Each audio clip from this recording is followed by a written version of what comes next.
I got so much motherfucking design on right now. Break it down, bring it back, make it clap. I got 3 old thoughts, new block, where that day. Bitches on my line, and you know. Saya awali. Assalamualaikum warahmatullahi wabarakatuh. Sebelumnya saya berterima kasih kepada Ibu Pujiastuti Ibrahim selaku dosen pengampu mata kuliah Korosi. Perkenalkan, nama saya Ahmad Zaki Persada, NIM 20030043. Di sini saya akan mempresentasikan terkait ujian akhir semester. Yang akan saya presentasikan yaitu jurnal terkait korosi serta penanganannya dan perhitungan laju korosi. Jurnal pertama yang berjudul pencegahan korosi pada kapal dengan metode pengecatan. Kemudian ada pun jurnal kedua yang berjudul analisa laju korosi pada baja material kapal dengan dan tanpa perlindungan cat. Ya, pertama saya akan menjelaskan pengertian korosi. Korosi merupakan suatu proses degradasi material dan penurunan kualitas suatu material akibat pengaruh reaksi kimia dan elektrokimia dengan keadaan lingkungannya, menurut Jones tahun 1992. Di sini saya akan menjelaskan jurnal pertama yang berjudul pencegahan korosi pada kapal dengan metode pengecatan. Tujuan dari penelitian jurnal pertama yaitu untuk mengetahui korosi apa sajakah yang terjadi di bagian logam pada kapal dan pencegahan korosi pada kapal dengan melakukan metode pengecatan pada badan kapal. Metode penelitian pada jurnal ini, penulis karya ilmiah ini adalah berdasarkan penelitian deskriptif yang berusaha mengemukakan dan memecahkan masalah dari korosi kapal lainnya yang dibuat dari bahan baja atau logam dengan mendasarkan data baik visual literasi. Data yang ada tersebut selanjutnya dianalisis dan diinterpretasikan yang bersifat korelatif dan komparatif menurut Khalid Nabuko dan Abu Ahmadi. Dalam penulisan karya ilmiah ini, penulis mengemukakan sumber-sumber yang berasal dari data sekunder literasi visual sehingga dalam mendeskripsikan tidak terlepas dari apa yang sekarang sedang berlangsung, memperkirakan kondisi yang akan datang dan membuat interpretasi sesuai dengan rumusan masalah yang terjadi bahasanya. Kemudian ada jenis korosi yang merusak pada bagian kapal. Yang pertama ada korosi merata atau uniform corrosion, yaitu seluruh permukaan material diserang oleh korosi di wilayah yang luas, menurut Benjamin D. Shaikh 2006. Yang kedua ada korosi sumuran, merupakan korosi yang muncul dan terkonsentrasi pada daerah tertentu. Perlobangan yaitu pada permukaan material terjadi lubang-lubang yang semakin lama semakin dalam. Kemudian yang ketiga ada korosi tegangan atau bisa disebut stress corrosion, yaitu terjadi pada konstruksi yang memikul beban besar. Menurut Mamlu tahun 2001 menyatakan besarnya beban penekanan pada besi beton sebelumnya mengalami proses korosi akan sangat berpengaruh sekali terhadap laju korosi yang terjadi pada besi tersebut, bahwa semakin besar penekanan pemberian beban yang diberikan pada spesimen, maka laju korosi yang terjadi akan semakin besar. Kemudian ada korosi erosi, yaitu terjadi pada material yang sering menerima tumbukan partikel-partikel cairan yang mengalir dengan kecepatan tinggi. Selanjutnya yang kelima ada korosi celah, yaitu terjadi pada daerah-daerah jepitan, sambungan-sambungan, dan daerah-daerah tertutup oleh kotoran-kotoran bias binatang atau tumbuhan laut. Yang keenam ada klorosi galvanis, yaitu terjadi di dalam air laut karena material berhubungan dengan material alin yang bersifat katodik, dengan perbedaan potensial kedua material yang besar. Selanjutnya, bagian-bagian kapal yang rawan korosi. Yang pertama, daerah antara serat muatan kapal penuh dengan serat muatan kosong. Yang kedua, daerah butiran kapal di sekitar baling-baling dan daun kemudi kapal. Yang ketiga, pada saluran-saluran pembuangan air kotor. Yang keempat, pada daerah pelat sekat kedap air. Yang kelima, pada daerah pelat geladak di bawah kamar mandi dan ruang pendingin. Yang keenam, pada sicis atau kotak laut. Yang ketujuh, di daerah lainnya yang biasa tergenang air laut. Pada hasil penelitian, di dalam jurnal dijelaskan bahwa pencegahan korosi pada kapal ada dua macam, yaitu aktif dan pasif atau pengecatan. Sebelum dilakukan pengecatan, agar supaya hasil pengecatan optimal, dilakukan pembersihan plat pada konstruksi yang akan dicat harus bersih dan kotoran agar daya lekat cat dapat maksimal. Cara membersihkan konstruksi plat pada kapal dari konstruksi adalah sebagai berikut. Yang pertama ada pengetokan, dilakukan dengan menggunakan palut stok. Yang kedua ada penyekatan, dilakukan dengan menggunakan sikat baja. Biasanya dilakukan setelah pengetokan. Yang ketiga ada penggerindaan, dilakukan dengan menggunakan gerinda listrik. Penggerindaan ini dilakukan tidak perlu melalui pengetokan. Yang keempat, penyemprotan.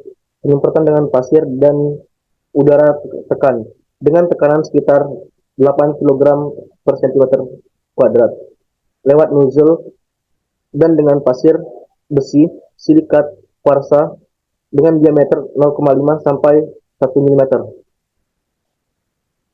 Kemudian ada pun hasil penelitian.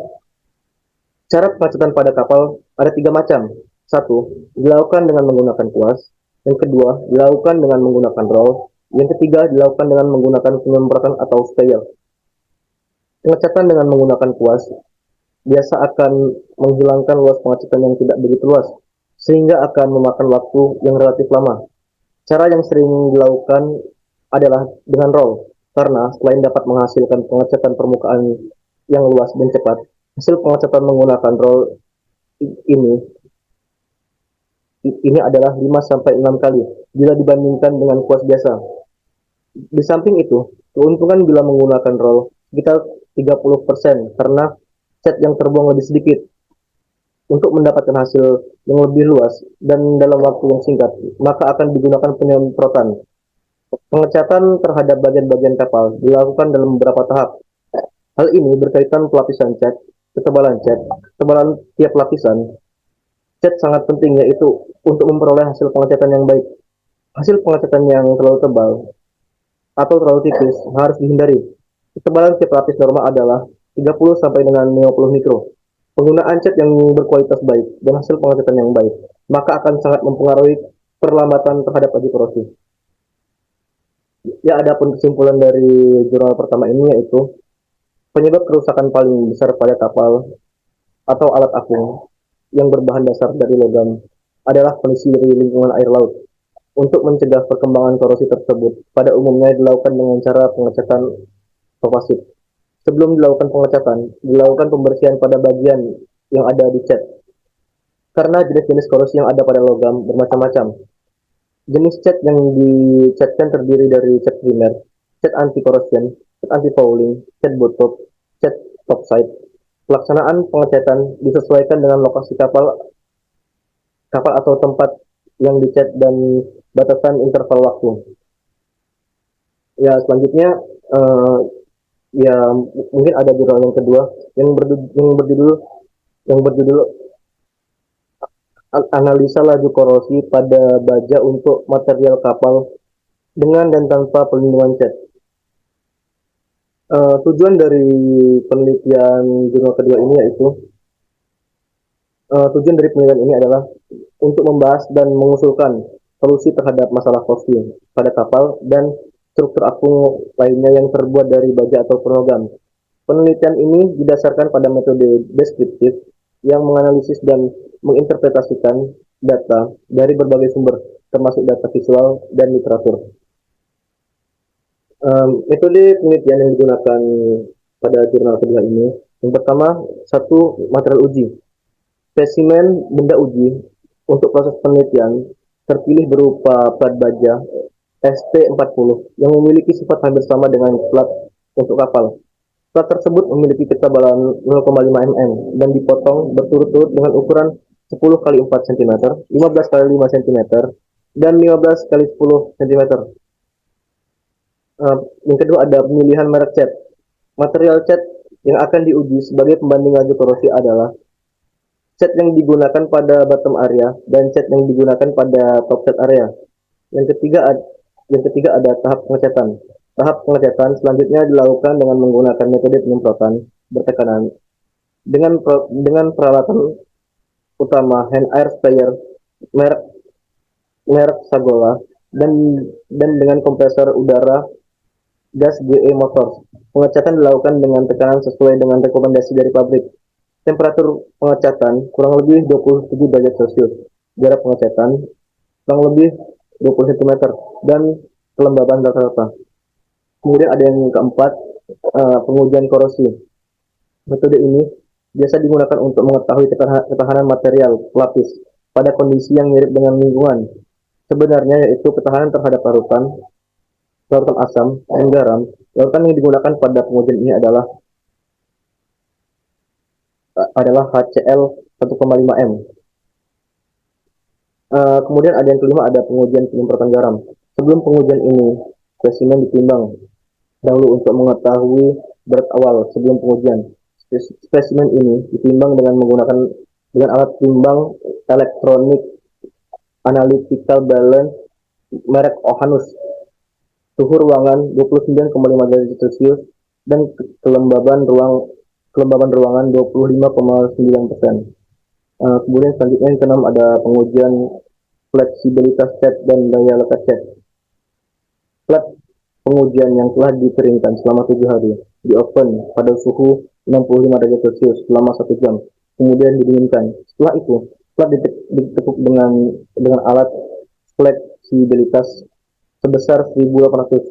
Dengan melihat hasil dari tekukan tersebut dapat diketahui tidaknya kerusakan dari cat.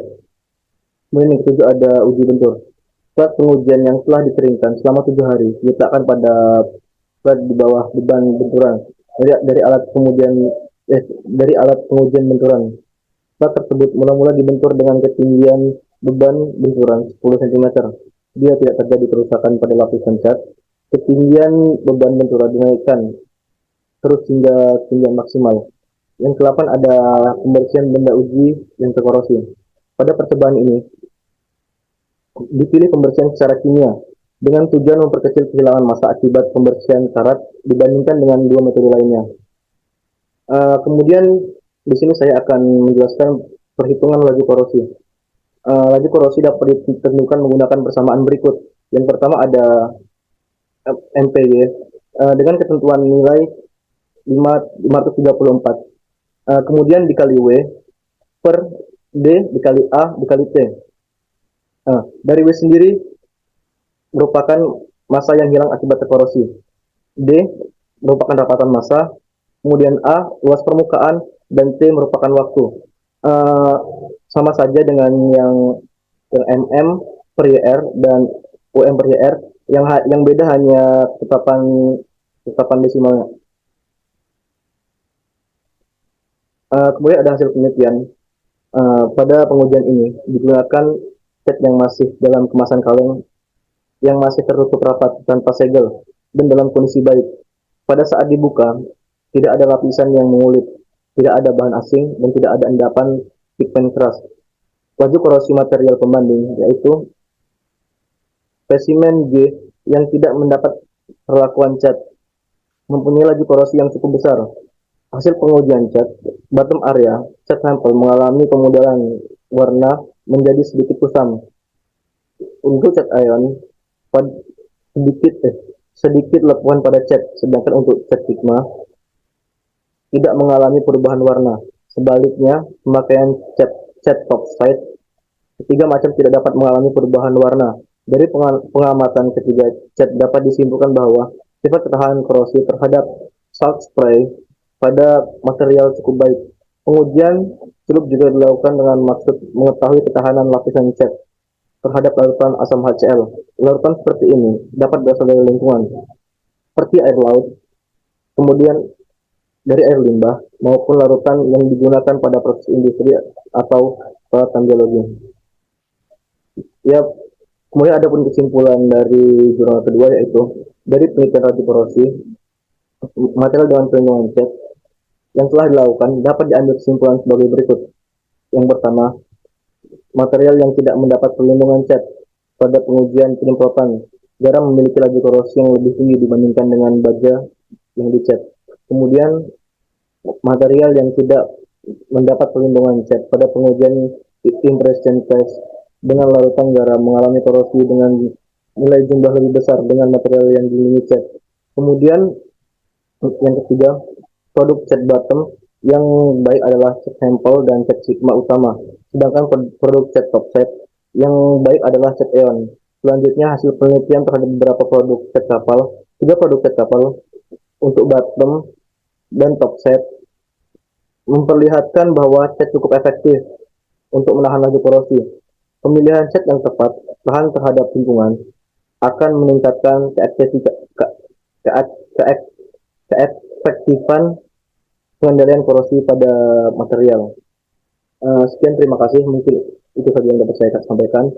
Kurang lebihnya mohon maaf. Saya akhiri. Wassalamualaikum warahmatullahi wabarakatuh.